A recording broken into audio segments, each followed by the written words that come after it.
Ya, baik. Assalamualaikum warahmatullahi wabarakatuh. Jumpa lagi dengan saya. Teman-teman, di video saya kali ini, saya akan mencoba membahas kaitannya dengan tata laksana pada akut coronary syndrome yang jenis pertama dan jenis yang kedua, yaitu unstable angina pectoris dan juga non-ST elevasi myocard infarction. Teman-teman, seperti apa yang sudah saya sampaikan di video saya sebelumnya, bahwasanya berbeda jenis daripada ACS, maka berbeda pula bagaimana cara menolong dan juga sistem tata laksananya. Oke, tanpa berpanjang lebar, saya akan share materi terlebih dahulu. Oke, teman-teman, ini adalah materi yang akan kita bahas pada video kali ini. Ya, ini kaitannya dengan sekali lagi tata laksana unstable angina pectoris dan juga NSTEMI. Ya, kita mulai dari kind of survival daripada ACS. Ini adalah rantai kehidupan. Ketika kita ingin memberikan tata laksana yang baik dan benar dan menghasilkan hasil yang maksimal serta optimal, sehingga pasien itu nanti bisa terselamatkan, ya, terbebas dari kematian otot-otot jantung dan terbebas dari sudden death. Maka yang harus kita lakukan pertama kali adalah recognize system and activate EMS. Artinya apa? Kita harus segera mengenali tanda dan gejalanya seperti adanya nyeri yang hebat, menjalar, kemudian munculnya 20 menit, tidak hilang dengan istirahat ataupun pemberian nitrat. Ya, kalau sudah kita temukan tanda demikian, maka langkah berikutnya adalah kita harus segera mengaktifasi IMS. Kita telepon 119 atau pusat bantuan gawat darurat terdekat, ya, untuk kemudian petugas akan segera datang. Ya, petugas IMS akan segera datang ini. Kemudian petugas IMS akan melakukan pre-hospital management. Yang harus segera dilakukan adalah kaji airway, breathing, sirkulasi, dan juga disability.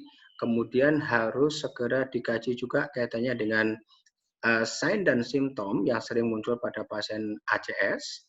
Yang paling khas adalah nyeri, tadi yang sudah kita sebutkan di awal.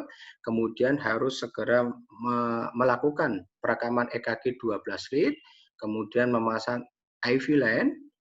Selain itu harus memberikan obat-obatan Monaco sesegera mungkin. Yang paling terpenting daripada Monaco itu adalah pemberian obat antiplatelets. Di sini yang dimaksud adalah aspirin, ya. Kemudian setelah melakukan stabilisasi, petugas IMS akan segera membawa pasien ke emergency department atau DUGD dengan sebelumnya petugas IMS telah menghubungi UGD rujukan. Jadi supaya tidak terjadi keterlambatan, selama proses perjalanan menuju ke rumah sakit, tim IMS sudah menghubungi perawat ataupun staf yang ada di UGD tempat di mana pasien akan dilakukan rujukan. Kemudian setibanya pasien di ruang UGD, yang harus dilakukan adalah evidence-based care. Dilakukan perawatan lebih lanjut. Yang harus dilakukan adalah tadi operan, ya, antara petugas IMS dengan UGD dilaporkan kaitannya dengan tanda dan gejala, kemudian hasil rekaman EKG 12 lead. Kalau sudah dilakukan maka tinggal dioperkan. Tetapi kalau belum dilakukan oleh petugas IMS, maka di UGD hukumnya wajib untuk dilakukan pemeriksaan EKG 12 lead. Kemudian diambil sampel darahnya untuk dilakukan pemeriksaan kaitannya dengan marka jantung atau enzim jantung, yaitu CKMB dan juga troponin. Ya. Kemudian petugas daripada UGD juga akan berkolaborasi dengan radiologi untuk melakukan fototoraks, ya. Kemudian untuk langkah selanjutnya, petugas UGD bekerja sama dengan kardiologi akan segera untuk melakukan tindakan apakah pasien ini perlu untuk dilakukan reperfusi atau tidak, ya.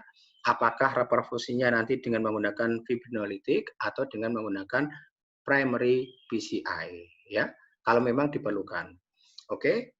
Setelah itu, pasien akan dilakukan quality post myocard infarction care. Akan dilakukan perawatan atau penanganan pos serangan jantung, ya. Nah, teman-teman, saya di sini ingin mengajak semuanya untuk refresh kembali kaitannya dengan ACS. Sekali lagi yang akan kita bahas ACS pada kesempatan hari ini adalah yang pertama dan yang kedua, yaitu UAP dan NSTEMI. Nah, tentunya teman-teman harus selalu ingat kapan disebut sebagai UAP, yaitu yang pertama adalah adanya angina pectoris, kemudian tidak terdapat ST elevasi, enzim jantungnya juga masih dalam batasan yang normal. Kemudian kalau kita berbicara oklusi, maka oklusinya sangat kecil atau bahkan tidak ada. Kemudian tata laksananya cukup diberikan Monaco atau morfin, oksigen, nitrogliserin, aspirin, dan juga clopidogrel. Kemudian yang jenis yang kedua yakni NSTEMI, tentunya teman-teman juga masih ingat apa itu? Yakni adanya nyeri dada yang hebat, yang khas pada orang serangan jantung, kemudian tidak terdapat gambaran ST elevasi di dua atau lebih sadapan yang berhubungan. Nah, meskipun tidak terdapat gambaran ST elevasi, tetapi yang biasanya muncul adalah ST depresi atau T inverted, ya. Kemudian enzim jantungnya sudah mengalami peningkatan, oklusi atau sumbatannya adalah parsial atau sebagian, hanya 50%. Kemudian tata laksananya adalah diberikan Monaco dan strategi invasif, yaitu berupa angiografi. Dengan angiografi, benar-benar kita harus pastikan berapa sumbatan daripada pasiennya. Kalau hanya menggunakan EKG, maka kita tidak bisa mengetahui pasti daripada sumbatannya berapa persen, ya. Hanya dikatakan parsial, tetapi kita pastinya tidak tahu apakah 50, apakah 60, apakah 70. Nah, kita tidak mengetahui, maka kita memerlukan eh, pemeriksaan yang lebih lanjut, yaitu dengan strategi invasif berupa angiografi. Teman-teman, ini adalah tata laksana ACS atau akut coronary syndrome. Sekali lagi, jenisnya adalah UAP dan juga NSTEMI yang harus dilakukan 10 menit. Ya.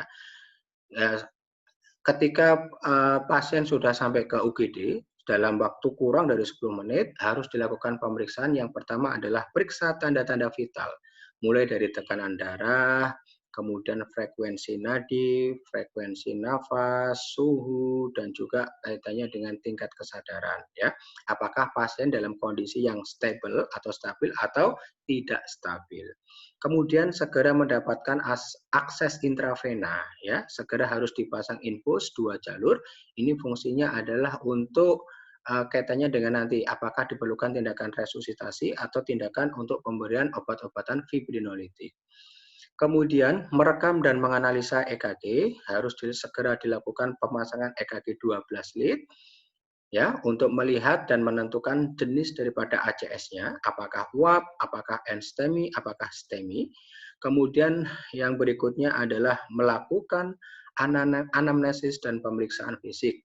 Nah, anamnesis tentunya kita fokuskan pada riwayat kesehatan sebelumnya atau saat ini yang mendukung untuk terjadinya ACS, seperti apakah memiliki hipertensi, apakah memiliki kebiasaan merokok, apakah memiliki penyakit-penyakit yang lain seperti dislipidemia atau penyakit hiperkolesterolemia, kemudian penyakit DM, dan seterusnya, ya. Kemudian mengambil sampel darah untuk dilakukan pemeriksaan enzim jantung, yaitu CK, CKMB, dan troponin.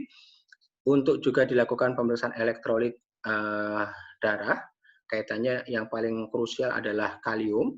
Kemudian serta dilakukan pemeriksaan koagulasi, ya.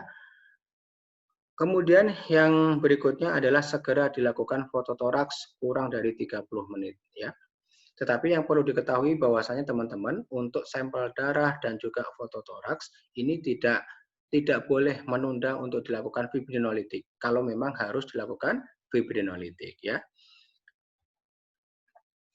Ini tata laksana awal pasien SKA tanpa elevasi segmen ST atau UAP dan juga NSTEMI di UGD yang harus segera dilakukan tadi adalah dengan cara Monaco, ya. Tadi di awal saya sudah sampaikan Monaco. Monaco itu sebetulnya hanyalah jembatan keledai atau mnemonik saja. Ya, Monaco itu adalah morfin, oksigen, nitrogliserin, aspirin, dan clopidogrel. Tetapi yang harus kita berikan pertama kali bukanlah morfin, ya. Bukanlah morfin, tetapi yang kita berikan adalah oksigen. Ya. oksigen 2-4 liter, kemudian kita harus pertahankan saturasi pasien lebih dari atau sama dengan 94%. Ya. Kemudian aspirin diberikan 160 sampai dengan 320 mg dikunyah.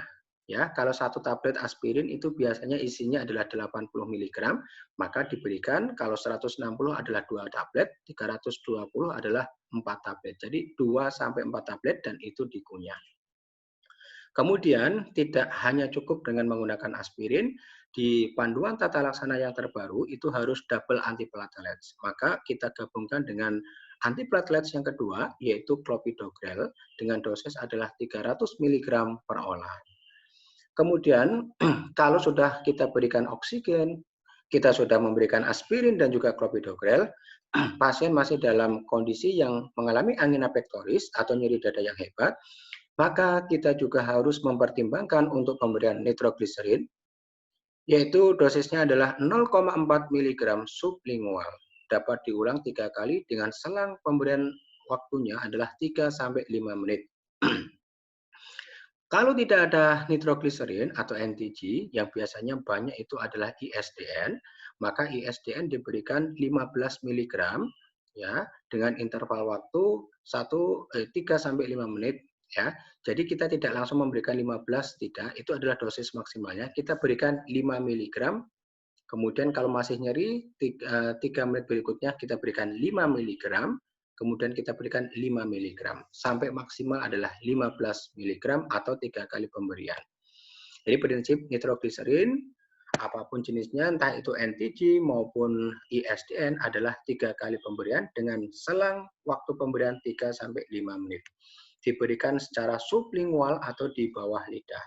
Kemudian kalau masih pasien itu nyeri setelah kita berikan 3 kali pemberian untuk nitrogliserin ataupun ISDN, maka jangan diberikan lagi ISDN atau nitrogliserin ya. Hentikan karena itu berpotensi untuk terjadinya hipotensi. Maka kita harus kolaborasi dengan dokter untuk pemberian morfin, yaitu dosisnya adalah 1-5 mg, cara pemberiannya adalah intravena. Bila nyeri dada tidak teratasi dengan nitrat, ya.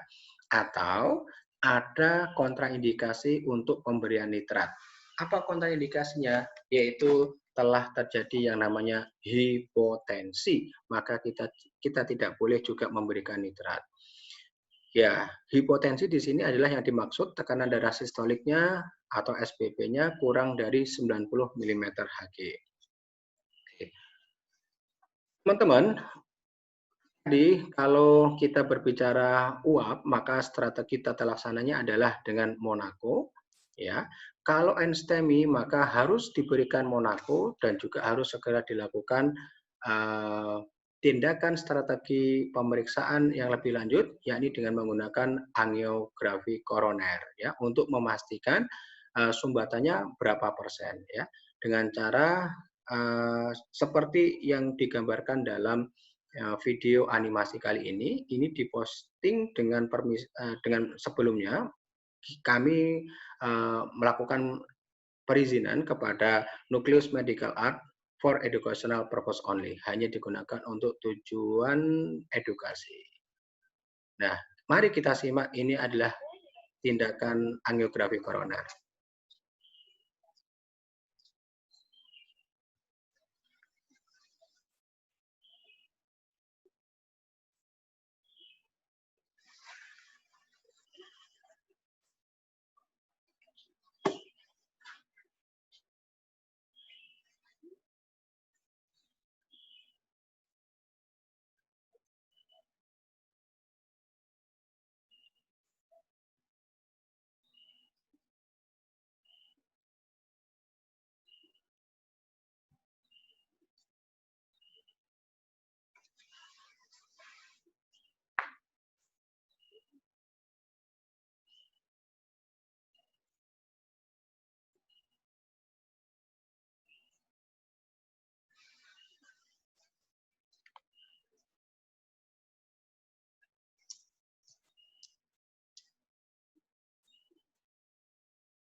Oke, baik teman-teman. Jadi kita simpulkan. Jadi kalau uap, sekali lagi unstable angina pectoris, di mana hanya ada nyeri dada, kemudian tanpa ST elevasi, tanpa ada peningkatan enzim jantung, sumbatannya hanya kecil atau bahkan tidak ada, maka untuk tata laksananya cukup diberikan Monaco atau morfin, oksigen, nitrogliserin, aspirin, dan clopidogrel. Ya, tetapi Monaco hanyalah jembatan keledai atau sistem untuk mempermudah kita untuk mengingat.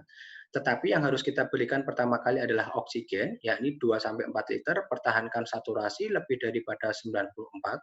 Kemudian aspirin 160 sampai dengan 320 mg, caranya adalah dikunyah atau setara dengan 2-4 tablet.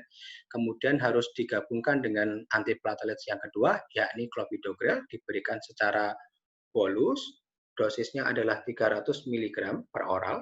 Kemudian kalau nyeri tidak teratasi, maka harus segera diberikan nitrogliserin, dosisnya adalah 0,4 mg sublingual dan dapat diulang 3 kali pemberian dengan interval waktu 3-5 menit. Atau kalau tidak ada nitrogliserin, bisa digunakan ISDN dengan dosis 5 mg yang bisa diulang juga 3 kali pemberian dengan batas maksimal pemberian adalah 15 mg dengan interval waktu yang sama 3-5 menit. Kemudian jika tidak teratasi, maka gunakan morfin, kolaborasi dengan dokter 1-5 mg. Cara pemberiannya adalah intravena. Atau kita juga harus memberikan morfin untuk mengatasi nyeri apabila terdapat kontraindikasi untuk pemberian nitrogliserin, yaitu telah terjadi hipotensi atau systolic blood pressure pasiennya kurang dari 90 mm Hg. Maka harus juga digunakan morfin. Itu tadi pada uap. Kemudian pada enstemi, maka harus segera diberikan Monaco dan juga harus segera dilakukan strategi invasif angiografi untuk benar-benar dipastikan sumbatannya berapa persen. Sekali lagi yang disebut sebagai enstemi adalah adanya angina pectoris, kemudian ada gambaran ST depresi, ya ST depresi, kemudian sudah ada peningkatan daripada enzim jantung, sumbatannya adalah parsial atau hanya sebagian. Maka selain daripada Monaco dengan dosis yang sama tadi pada uap, ya kita harus menambahkan tindakan angiografi. Ya, tujuannya adalah untuk benar-benar memastikan sumbatannya berapa persen. Ya, kalau memang didapatkan sumbatannya lebih dari atau sama dengan 70%, atau terjadi prolonged chest pain atau nyeri dada yang berkepanjangan, bisa sampai lebih dari 3-5 hari, maka ini adalah indikasi untuk segera dilakukannya early PCI, ya, atau early percutaneous coronary intervention, ya, tentunya berkolaborasi dengan kardiologis. Baik, teman-teman, itu saja video yang bisa saya sharekan pada kesempatan kali ini. Kalau memang ada yang ingin bertanya, silakan tuliskan pertanyaan Anda di kolom komentar yang ada di bawah ini. Jumpa lagi dengan saya di video-video sebelumnya, di video-video saya selanjutnya. Kurang lebihnya mohon maaf. Wabillahi taufiq wal hidayah. Wassalamualaikum warahmatullahi wabarakatuh.